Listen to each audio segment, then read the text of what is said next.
There's no pain in the world that can make us forget Yerushalayim.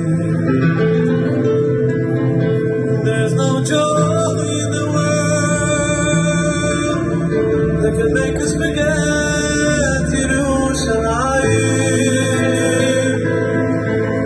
For 2,000 years, we're davening all the time. We're directing our thoughts and our prayers and our feet to Yerushalayim. You would have stopped and leaned on the way to the gas chambers.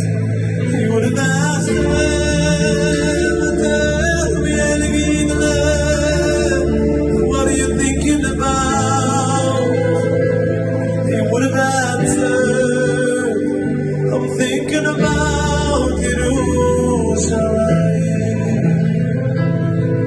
I'm on my way.